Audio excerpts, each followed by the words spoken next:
On est des installateurs officiels de clim au Vélodrome. Si la clim du Vélodrome ne marche pas, appelle le Paris Saint-Germain. On a ce qu'il vous faut. On est trop fort pour ces gens. On est trop fort pour eux. On est trop fort pour vous, les gars.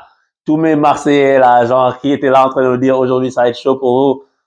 Les gars, on est juste trop fort pour vous. Vous pouvez pas sustain notre puissance parce que, en fait, ce match-là, c'était un bon match. By the way, c'était un bon match. Marseille a fait ce qu'il devait faire au niveau de l'engagement qu'ils ont mis, au niveau ils ont essayé de mettre de la vitesse dans leur jeu et tout. Mais en fait, on est juste au-dessus, alors que ce n'est même pas le meilleur Paris Saint-Germain que les Marseillais ont joué ces dernières années. Loin de là. C'est peut-être même l'un des moins bons qu'ils ont joué aujourd'hui. Mais en fait, on est juste au-dessus. Et on est une équipe de Ligue des Champions et eux, non. C'est différent. Et ça a commencé par un vol, une tentative de vol. C'est un vol manifeste. En fait, c'est tellement risible que tu rigoles. Tu te dis, mais c'est pas possible. C'est flagrant.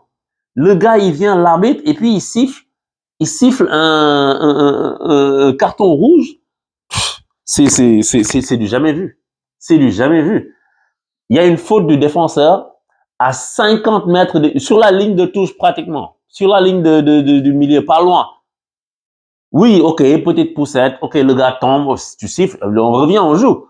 Mais les Marseillais ont tellement mis la pression, t'as les mecs de la VAR, c'est parce que les gars là, ils veulent être, c'est les mecs qui voulaient être arbitres dans leur vie, ils sont dans un car, ils appuient sur des boutons, arbitre, tu dois faire ci. Et ils mettent carton rouge sur ça. C'est la première fois de ma vie que je vois un carton rouge pareil. J'ai jamais vu ça de ma vie. Et vraiment, c'est abusé. C'est abusé de mettre carton rouge là-dessus. C'est un vol manifeste. Et l'arbitre a distribué au passage plusieurs cartons aux joueurs parisiens. Hernandez jaune, Danilo jaune, parce qu'on Donnarumma jaune dans la foulée, parce qu'on lui dit, mais qu'est-ce que tu fais? Et là, je me dis, l'arbitre va perdre le fil du match. Et tu sais quoi, il y a un truc qui me dit, on va quand même gagner ce match. Et c'est pour ça que j'ai fait la vidéo à la mi-temps. Pour ceux qui ne sont pas sur Instagram ou TikTok, j'ai posté à 11 pour tous, j'ai dit, on gagne quand même ce match. Parce que je me suis dit, on va prendre certaines vagues et on va les prendre en contre. Je dis, tu sors Ruiz, machin, tu mets Vitinha un peu plus haut, ou bien tu lui donnes en tout cas la permission d'aller un peu plus haut et tu réarranges le tout. S'il y avait Nuno Mendes, tu aurais remis Zahir Emery dans le milieu de terrain, tu aurais mis Nuno Mendes sur le côté, mais il est blessé, tu as beaucoup de blessés, donc tu le laisses sur le côté et puis tu as laissé comme ça. Ok, fine, tu as sorti Kolo Muani, un attaquant sur toi, ce qui se comprend aussi, je ne le calculais même pas. Donc, tu as mis Mbappé axial. Il fallait pas faire ça. Je trouve qu'il fallait laisser Mbappé sur le côté et Dembélé sur le côté. Et d'ailleurs, j'ai dit à la mi-temps qu'on va les prendre en contre et on va les marquer. En fait, c'est normal. C'est normal quand tu suis, enfin, ça fait longtemps qu'on est là-dedans aussi.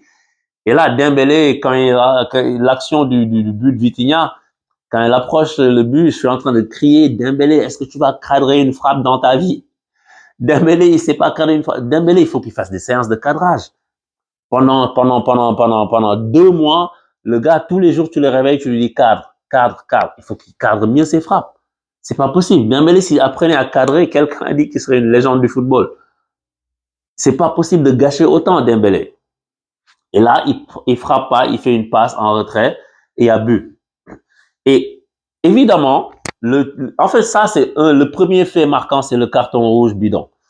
Ensuite, il y a la sortie de Mbappé, évidemment, parce que moi, quand Mbappé et Luis Enrique le sort, je comprends pourquoi Luis Enrique le fait, mais je ne suis pas d'accord avec lui. Après, le résultat lui a donné raison à la fin, mais Mbappé était bien dans la deuxième mi-temps et juste sur l'action d'avant, il court et puis il loupe la passe, mais il va tacler pour récupérer et tout. Je me dis peut-être que c'est parce qu'il n'a pas respecté certaines consignes de Luis Enrique qu'il l'a sorti, ou bien c'est parce que il traite ce classique comme un match lambda. Comme il aurait traité un Paris Saint-Germain Dijon, parce que voilà, c'est des équipes du même niveau. Là, je clash. Mais c'est pas genre, c'est comme si, peu importe le match, il va sortir, s'il doit sortir. Et là, il l'a sorti, Mbappé, il est dégoûté, c'est clair qu'il est dégoûté. Mais vu qu'il n'a montré aucun respect pour le PSG, je vois pas pourquoi le PSG devrait lui montrer du respect. Ce qu'il fait au PSG là, c'est pas du respect. Il part après X années gratuit un jour de son calibre, c'est pas du respect. C'est un coup de poignard. Et c'est bien que lui aussi il sente les choses.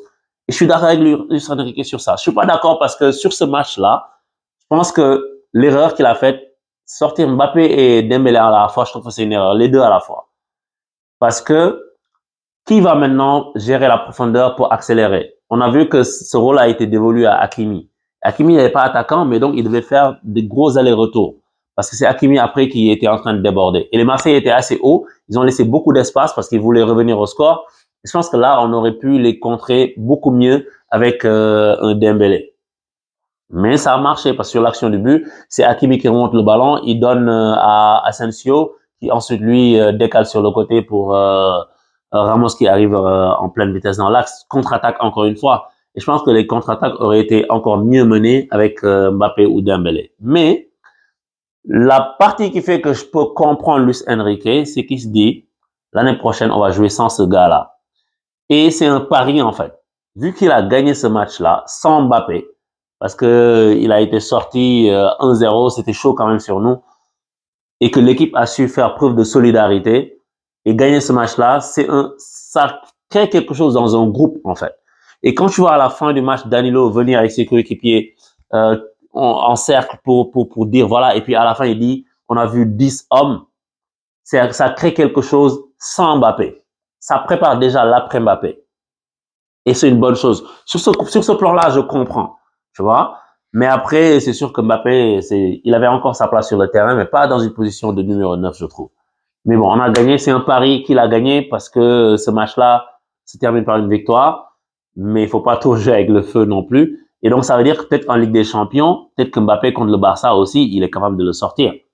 Et voilà, Mbappé va au Real, c'est le choix que tu as fait, mais c'est comme ça. Donc, je suis très content de cette victoire du PSG sur Marseille. Sauf que c'était quand même un très bon match, un très bon match. Ça fait longtemps que j'ai pas eu ce genre d'émotion-là sur un match, parce que maintenant, de nos jours, tu t'ennuies, les matchs sont là, tu es là, c'est monotone. Mais là, il y a eu du suspense parce que les Marseillais ont essayé de revenir.